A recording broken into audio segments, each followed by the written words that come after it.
Saan mo nakilala yung tatay niya? Di taga rito rin? Kachat ko lang po yun. Sa FB. Sa FB, nakachat mo. Okay. Sabi ko na, yung mga FB na yan talaga. Yung cellphone talaga na yan, no? Diyan nagsisimula, no? Hindi naman ata po patututuhanan ng lalaki yan.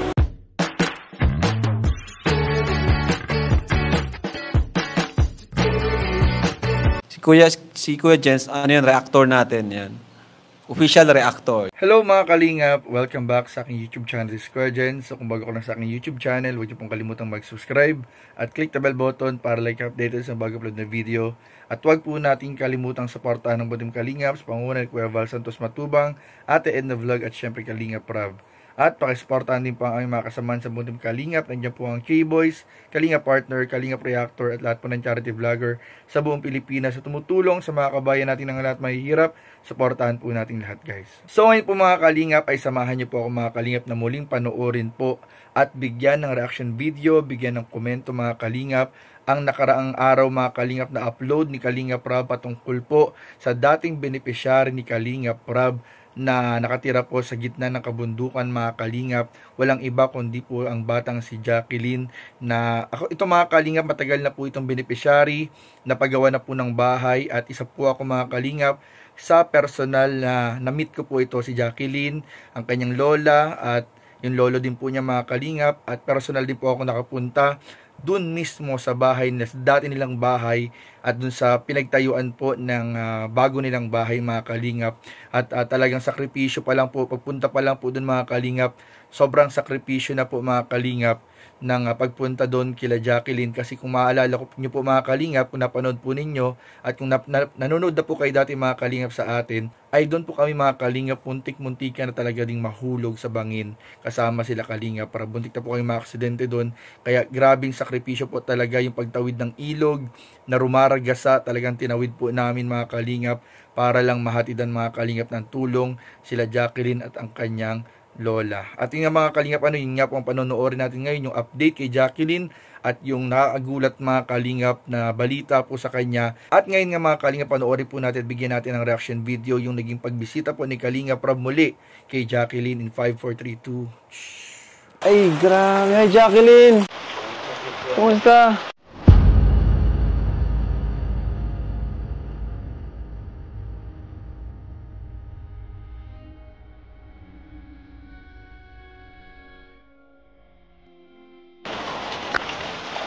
Baby mo? Bigyan mo nga yung sa kanya.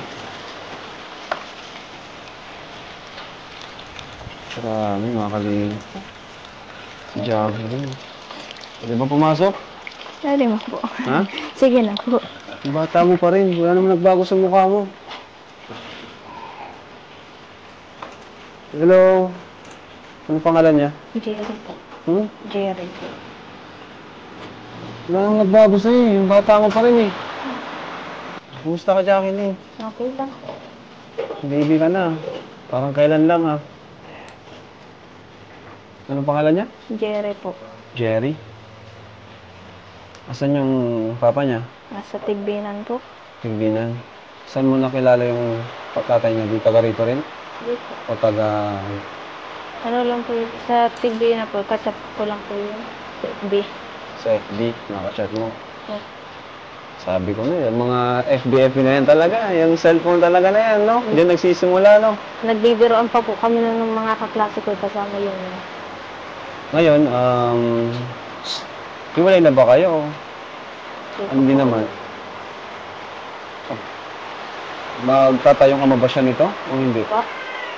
Tatayong ama Ano ba naman siya? po, kaso po, pira lang. Okay. So, hindi kayo nagsama? Hindi pa po. Hindi Ay, kayo inaano nagsama. po nila lola, tinatanong kung anong pasyon O namin. anong plano? Magbubukod na daw baga po kung hindi pa. Pero, kayo pa ba? Kami pa man po. Kayo pa? Mahal niyo ang isa't isa? Kasi magulang lang. Kaso, ilang taon na ba siya? 19 na po. Ikaw, ilang taon ka na? 17. 17.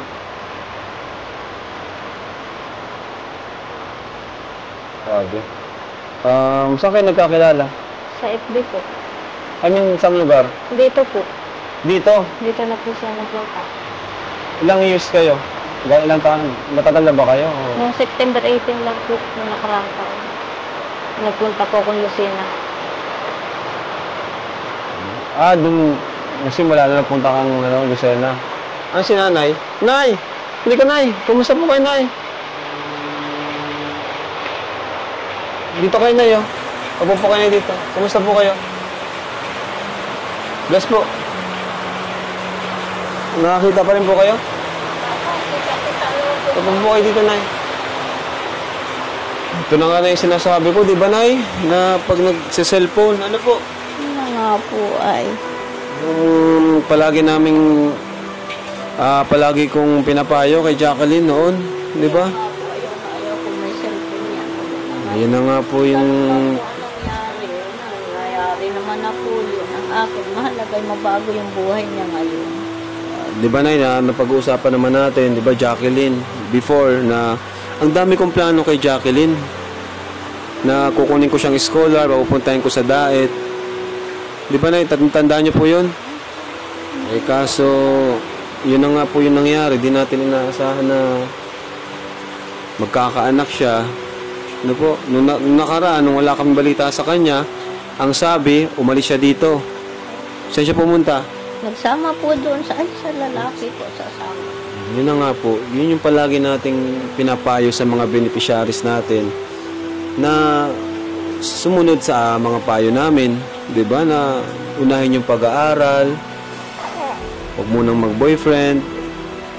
Kasi sa totoo lang, grabe po yung plano namin. Kahit si Supermac, alam po niya yun, yung plano ko po dito kay Jacqueline. Ayan mga kalingap, at nandito na po tayo sa bahay niya na Jacqueline. Ayan. Ay, Jacqueline, Happy New Year. Happy New Year. Kumusta naman? Kumusta ka naman? Okay lang po. Kailan ka pa pala nanganak? Ito pong December 8. December 8 pa. Ibig sabihin mag 1 month na din. Malapit na, yung days na lang. Asan pala yung baby mo? Ay, mga kalingap po. Pero bati po, ano? Yung baby po ng Jacqueline. Ilang kilo man dyan nung lumabas? Hindi mo alam? Hindi. Si mama lang po, stick mother at yung pamilya. Kumusta naman kumusta naman pakiramdam mo? Okay lang mo. Wala ka mang nararamdaman na ano? Halimbawa, hindi ka man na ano? Ngayon, may iniinom ka pang gamot ngayon? Vitamins, halimbawa. Hindi ko na po iniinom ng gamot. Bakit? Ba't iniinom mo? Dapat iniinom mo yun kasi importante yun para sa'yo yun, tsaka para sa baby mo. Ano yan? Breastfeed? Sa'yo dumidede? Sa'yo? Iiyak po. Nakalina.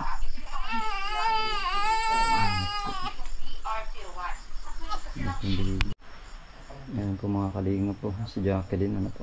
Yung binablog ko po noon hanggang ngayon po. Hindi. Ay, naos naman ako siya.